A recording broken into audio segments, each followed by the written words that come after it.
welcome in to the NESN MMA Podcast. We are coming to you from the UFC headquarters in Las Vegas, Nevada. I am your host, Michaela Bernava, alongside Andre Kachatourian. Also alongside our dude, Matt Perino, live in living color, Matt Perino of UFC.com. It is awesome to have to be all sitting here together doing this podcast. Welcome to Las Vegas. It's beautiful. It is beautiful. It's hot out there. It's very warm. But, you know, what's hotter is this fight card, UFC 226. It's great. Sure is. But let's start with the Holloway situation. Could have been hotter. Max Holloway being forced to withdraw from this fight. The situation, very strange. Dana White saying today at the Ultimate Media Day press conference that they really don't know right now whether it's a concussion-related situation, whether it's weight cut related, but very concerning for sure. We talked to a lot of the fighters today during Ultimate Media Day, and they all, you could tell as soon as we started talking to them, like the look on their face was of genuine concern for Holloway's health. And you can tell just that it is a scary situation for all of them to watch another fighter go through this. And it's not just another fighter. He's like one of the best in the fight game, and he has an opportunity to really, this whole 2018 really establish his legacy even further as one of the greatest in the sport, and he just hasn't able to, and it's really sad to see because of these health concerns. Mm-hmm.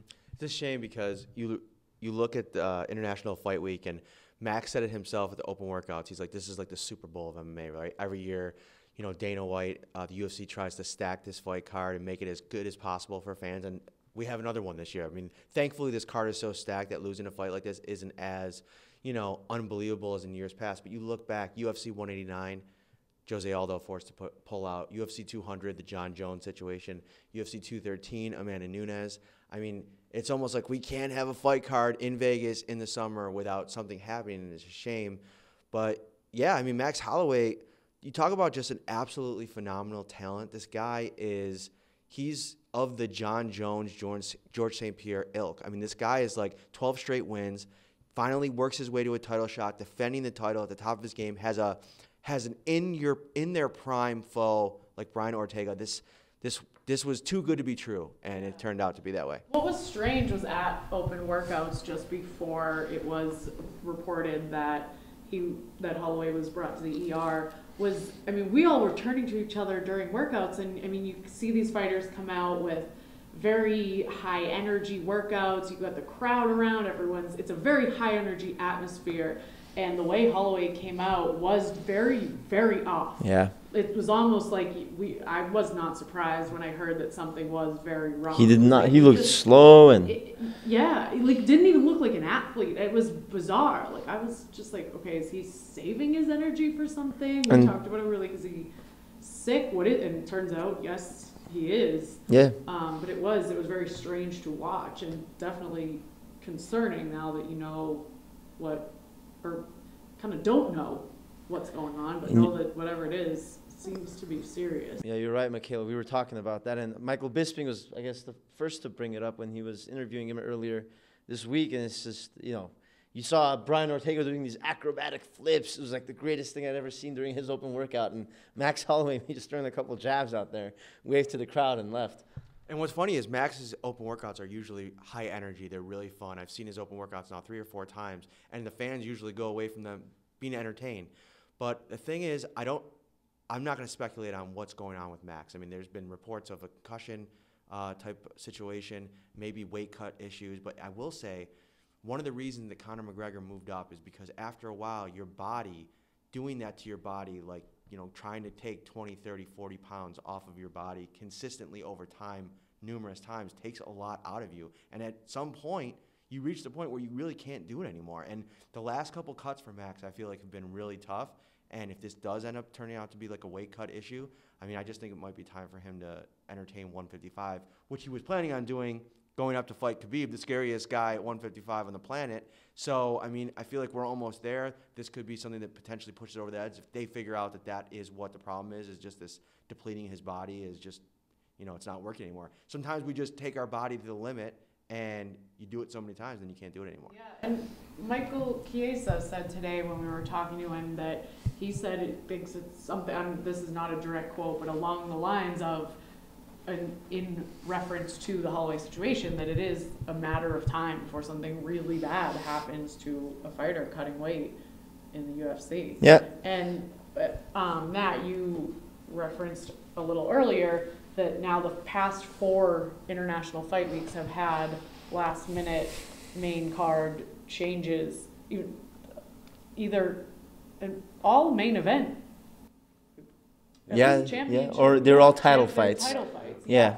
And But I mean, Dana White talked about how the UFC has made so much progress as far as the different things that they do to try to keep these guys as healthy as possible, but there's really just no way to absolutely prevent something like this happening at the last minute, because you're dealing with... This is where I disagree. I think if you got a guy with a history of missing weight, or in John Jones' situation, all of his situations that he's gone through, maybe not put him on International Fight Week. Holloway already had a situation in 223. John Jones had his situation at 200. Maybe I know they're big names. You want them on Fight Week, but maybe book someone who's consistent. But even just any main event, when you have any card, then you're like, I see what you're saying. Maybe don't do it for Fight Week, but then that still doesn't avoid the problem at any other time. Like, what are you going to do? Never have Max Holloway be the main event of a card? Like, that's tough when he's the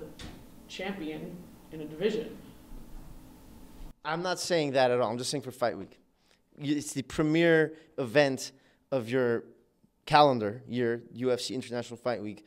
Maybe not put... But I like the fact that he was the co-main at least, so now they still have a fantastic main event with guys who are, Stipe. You're never going to have this problem with, like, Stipe with Cormier. He's a heavyweight. He's not going to miss weight or anything like that. So, like, we discussed this last time in the 225. Remember I said, Romero, he might miss weight. And you're like, no, he's a professional. No. And then what happened? I don't remember this conversation. It's recorded on NESN MMA Podcast. We can go back and rewind the tape. We'll have to bring the tape. But you guys got to remember, and this is what Dana White says all the time, and I agree with him on a lot of things, but this is one where I really agree with him. People outside of this building don't understand this business. They don't understand what goes into running a fight promotion.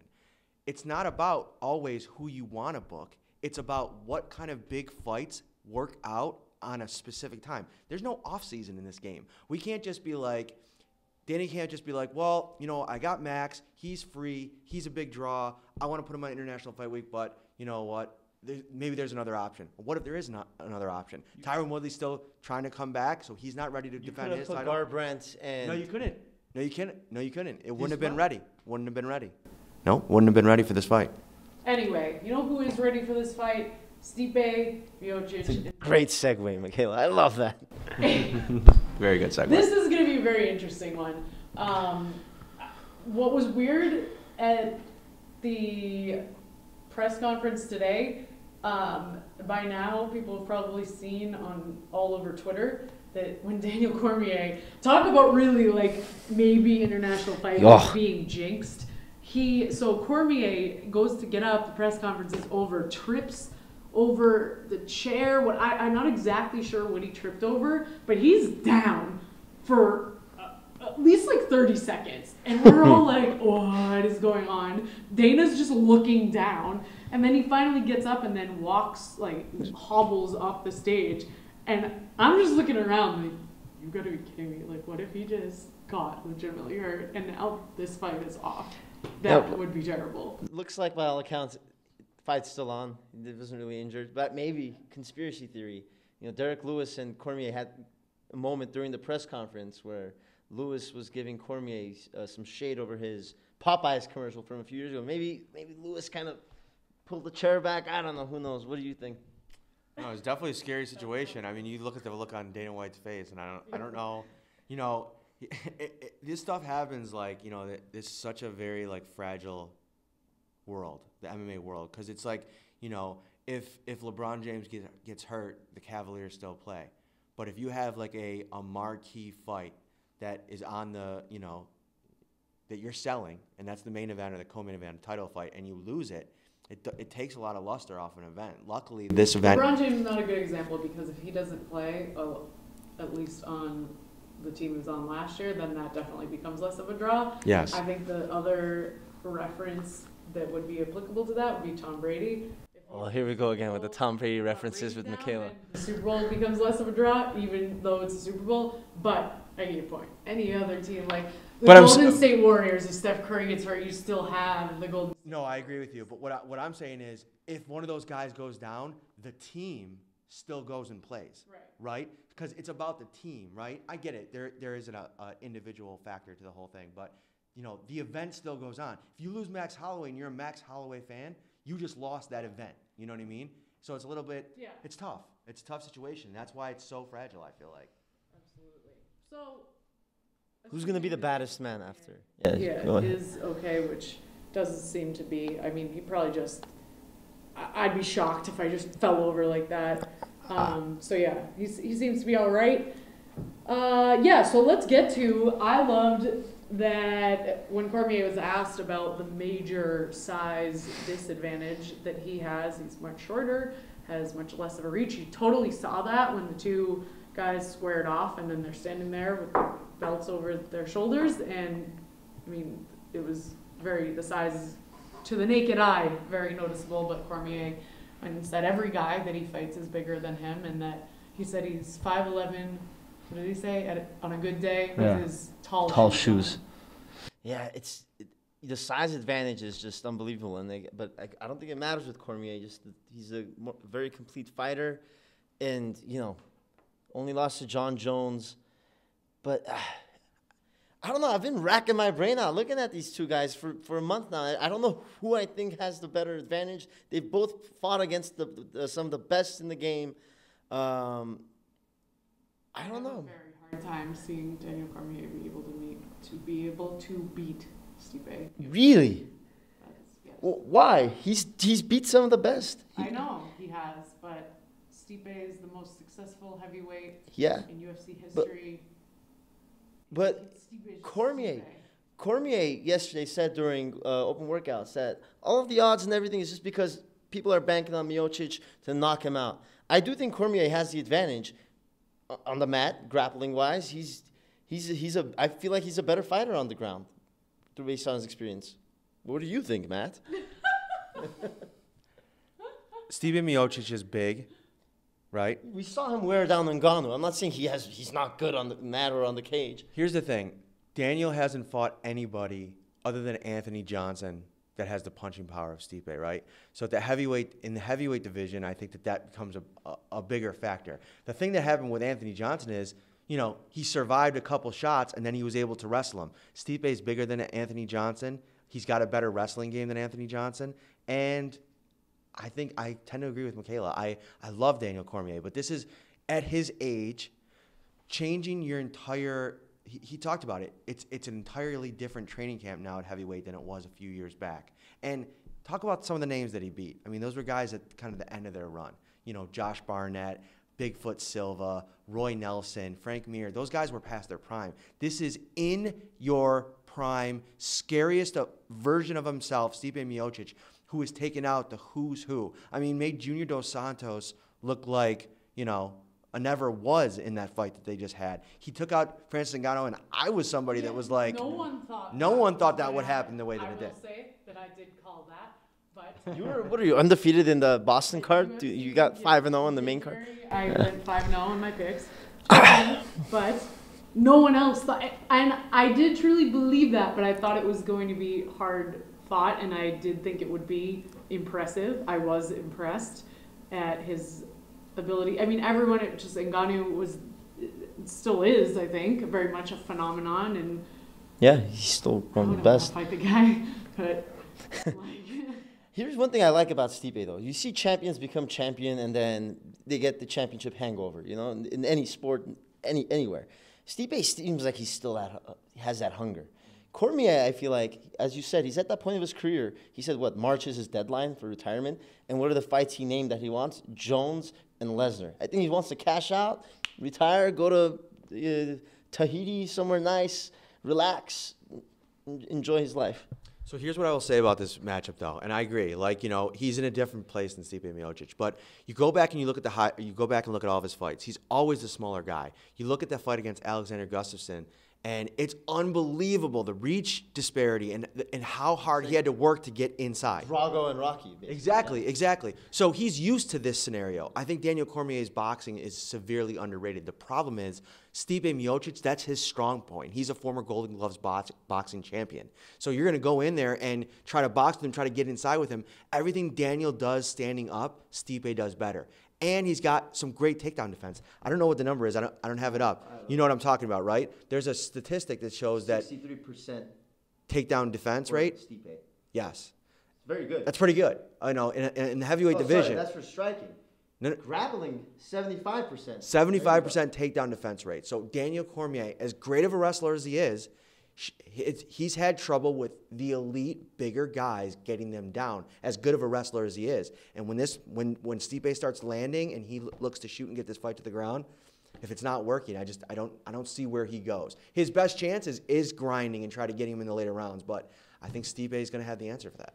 And even if he does end up on the ground, the size disparity, and although that might not be Stipe's strong point, I still have a hard time seeing DC being able to keep him down and do enough damage to get the job done.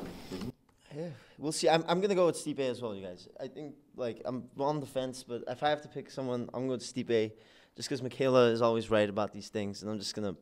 I wouldn't be surprised if Cormier wins, though. I'm not that sold on Stipe. Cormier's a guy, he can take a punch. I don't see him getting knocked out. John Jones, yeah, he knocked him out, but he was on PEDs. Well, it's amazing, though, with Cormier. Two of the biggest fights of his career against Jones, he loses the second time in absolutely embarrassing fashion. He was crying in the octagon afterwards. And look at the way that this guy's come back. Both times, he went on to beat Gustafsson, Anthony Johnson twice. This time he came back, embarrassed Volkan Ozdemir last time in Boston. He is a champion's champion. He's been in all the situations. So you're right. I'm not counting him out. But I think that Stipe Miocic is going to be too much. Yeah. Well, let's move on to the other heavyweight. Francis Ngannou versus Derek Lewis. This is an interesting one. It's two guys with power punches. I think this fight ends in 3 minutes, maybe.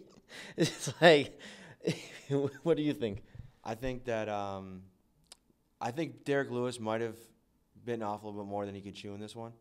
Yeah. He's talked a lot about Francis Ngannou's lack of cardio, but he has never been an example of stellar cardio himself. And I think he's always sleeping in press conferences. Yeah.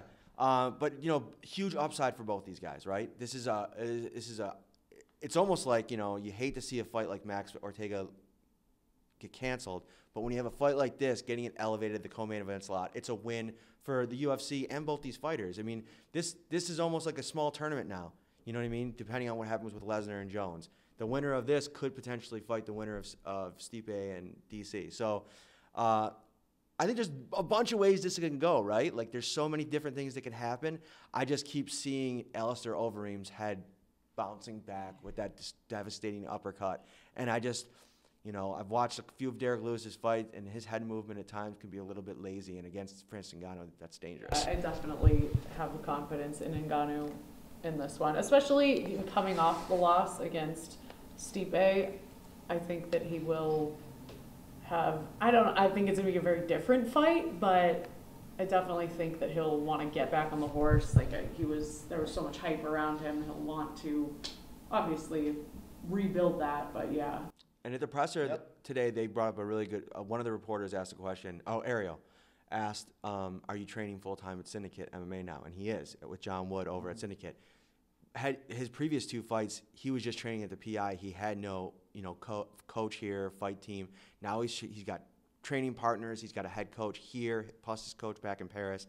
I feel like he's taking all of that more seriously. Before, he was just like, I don't need all that. I know I'm a great fighter. I know I can punch hard. I'm going to win. But this is he's fighting at the highest level of the sport. And you do need different looks. You do need different training partners. And I think that he's taking a different approach, and that could be bad news for Derek as well. Yeah. In the last big fight Lewis had, Mark Hunt, and he did not serve. He lost. Right. I mean, he beat Tybura after that, but like this is easily the biggest fight of Lewis's career, and you put it the best way, biting off more than he can chew. I'm gonna clean sweep, going with Ngannou. Let's also discuss the Rob Font Rafael Assunção fight, because this is another fight where I would say Rob Font is the biggest fight of his career thus far. Yeah. Getting a chance at the number 3 guy. I mean, this is huge for him. He's ranked 11th in the bantamweight division.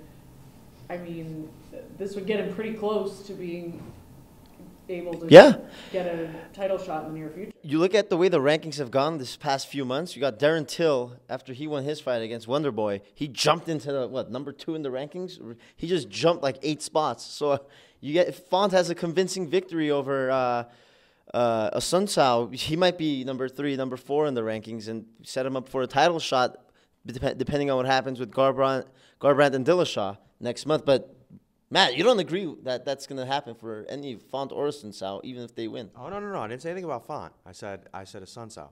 I think that Dominic Cruz would get it before Assunção, just because Assunção is a loss to TJ. So if it's TJ, I think it's going to be a harder sell. Dominic beat TJ. But, man, you look at Rob Font. I mean, this guy's been no joke. 5 wins in the UFC, 5 finishes in the UFC. He's coming off a spectacular win. Hopefully he doesn't get that bad Calvin Kattar mojo after his Cater, sorry. His big performance in Boston, and then he had kind of a setback after that. But, you know, he's put a lot of good things together. A win over Thomas Almeida, that's no joke. Take out a guy like Rafael Assunção, and he places himself directly in that conversation for a title shot. Yeah, it's he's never lost on American soil in the UFC. His 2 losses came in Brazil. He loves that home octagon advantage in the United States. He's fought on Fight Week before too, so he knows what it's like. Yeah, I'm going to take Rob in this one. The Rob Font. I'm going with Rob as well. Oh, all right. There you go. Clean sweep. Wow, we all agree. That's a good place to end. This has been fun. It is. It's been great. Yeah. And we must go. We must. But we'll have a lot It's of been fun. coverage for you this Can't week wait for the fights. Stay with us. Oh, yeah. We'll have all the coverage here.